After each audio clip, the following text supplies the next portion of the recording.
Bonjour à tous, on se retrouve aujourd'hui pour l'interview de Deco, le directeur sportif du FC Barcelone. Donc il a donné une interview hier à Barça One et donc ce n'était pas une conférence de presse, c'était bien une interview, donc il y avait un seul journaliste. On commence tout de suite avec la première question que le journaliste lui pose. Il lui dit « Comment s'est passé cet été 2024 ? Est-ce que vous avez passé beaucoup de nuits blanches ?» Deco répond « Oui, c'est toujours une période assez compliquée parce que c'est là où il y a le plus de travail. Mais la vérité, c'est qu'on avait déjà une idée claire de ce qu'on voulait. On a essayé petit à petit de faire tout ce qu'on avait planifié. Parfois, c'est pas facile parce que ça ne dépend pas à 100% de nous. Parfois, ça dépend des joueurs, des décisions des autres clubs. Dans le mercato, on essaie de contrôler les choses, mais on ne peut pas tout contrôler. Mais au final, je pense qu'on a fait ce qu'on devait faire. » Ensuite, le journaliste demande « L'autre jour, lors de sa conférence de presse, le président Laporta a fait les éloges de votre travail et celui de votre équipe et de Flick. Qu'est-ce que signifient ces paroles pour vous ?» Deco répond « Je suis content parce que je pense que quand tu travailles dans un club comme le Barça, l'un des objectifs que tu dois avoir, c'est de faire partie de quelque chose de grand. Faire le travail de la meilleure manière possible, ne pas se plaindre, et c'est ce qu'on a fait. On essaie d'aider le club à se restructurer correctement, en conformité avec les idées de la direction.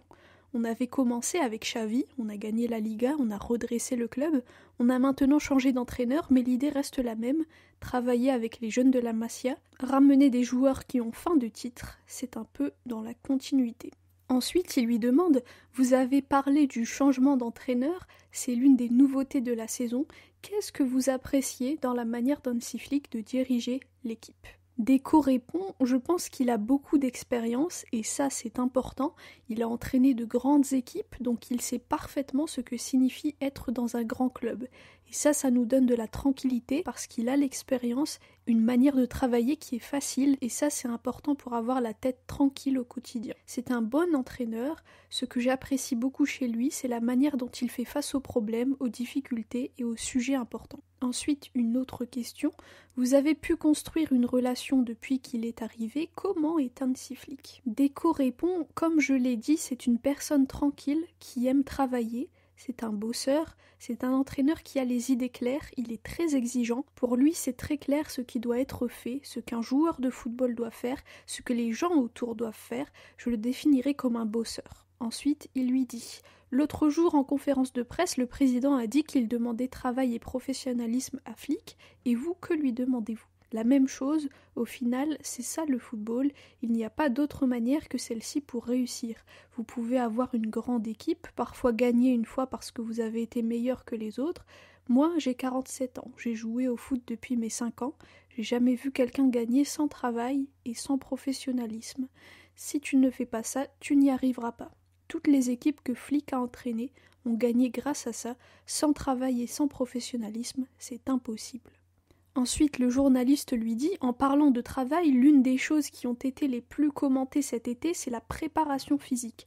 C'est l'une des choses les plus importantes selon vous pour cette saison ? Deco répond, la préparation physique, ce n'est pas quelque chose que je maîtrise, je ne suis pas expert là-dedans, et ce n'est pas mon domaine. Ça n'a rien à voir avec le changement d'entraîneur. Le Barça a toujours été une référence pour la préparation physique et l'innovation des entraînements. Moi, quand je suis arrivée, on avait Paco Cerullo, qui est une personne très respectée dans le monde du football. J'ai vu des choses que je n'avais jamais vues ailleurs. Le Barça a toujours été un club innovateur avec des grandes qualités. Le fait d'avoir ramené Julio Tous ou Pepe, ça ne veut pas dire qu'avant c'était pas bien. C'est juste qu'on veut s'améliorer encore plus et qu'on veut que le Barça revienne au top. Ce n'était pas facile parce que les personnes comme Julio Tous ont une vie remplie, mais finalement, il a fait confiance au projet et il nous a rejoints. Pareil pour Raúl Martínez, parmi les physiothérapeutes, l'idée c'était d'apporter plus de qualité. Ensuite, le journaliste lui dit « Comment évaluez-vous ce début de saison et ces 12 points sur 12 ?» Alors il répond « Bien, je suis content, on sait que pour gagner la Liga, il faut prendre tous les points, gagner les 4 premiers matchs c'est important, l'image que l'équipe a montrée est bonne, mais ce n'est que le début. Si on ne continue pas avec la même envie et beaucoup de travail, les choses peuvent changer. On sait qu'il y aura bien un jour où on va perdre, mais l'équipe qui veut gagner contre nous va devoir bien se battre et être meilleure que nous dans tout, et c'est ça qu'on veut éviter. » Ensuite, le journaliste lui dit « C'est durant le mercato que les directeurs sportifs sont le plus en lumière.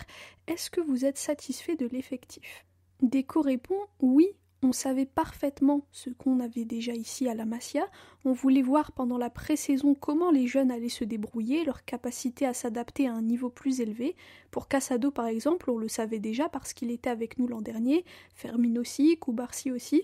On a testé Bernal, on savait qu'il était très bon, mais on avait quelques doutes par rapport à son âge, on avait besoin de les tester, et s'il réussissait, on savait qu'on n'avait pas besoin d'aller sur le marché et recruter beaucoup.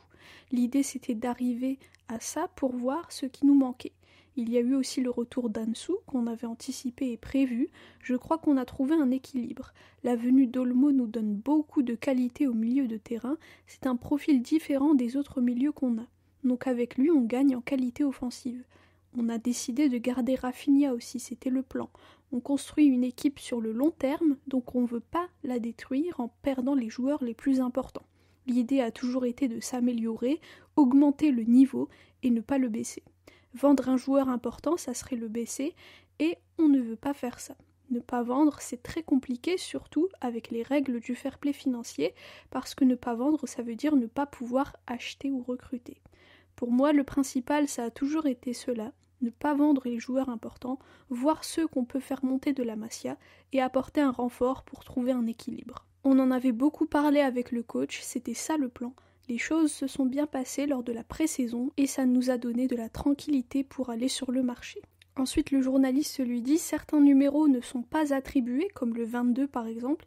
Est-ce que vous pensez que l'effectif est un peu court ou un peu léger ?» Deco répond « Non, je ne pense pas, parce qu'il ne faut pas oublier qu'on a Gavi qui reprendra petit à petit l'entraînement avec le groupe cette semaine.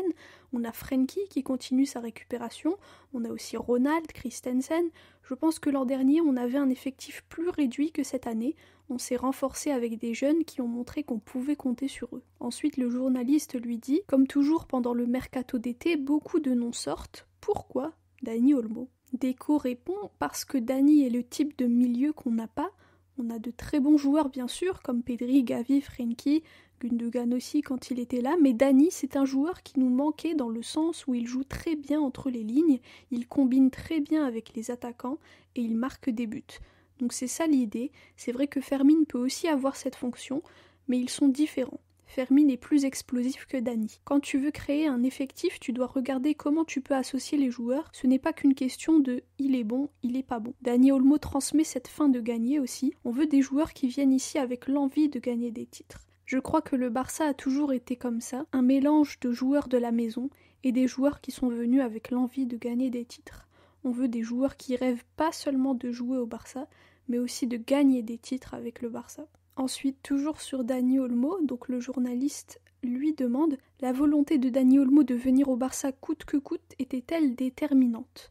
Deco répond « Oui, dans le foot, pour gagner, réussir, faire des choses importantes, il faut avoir beaucoup d'envie. » Dani a fait de grandes choses avec l'Espagne, il a aussi gagné avec Leipzig. Mais il savait que le Barça c'était son choix, il veut gagner des titres avec le Barça, il a fait les efforts. Pour venir ici, ce n'est pas suffisant de seulement vouloir venir, il faut vouloir gagner et avoir beaucoup d'ambition.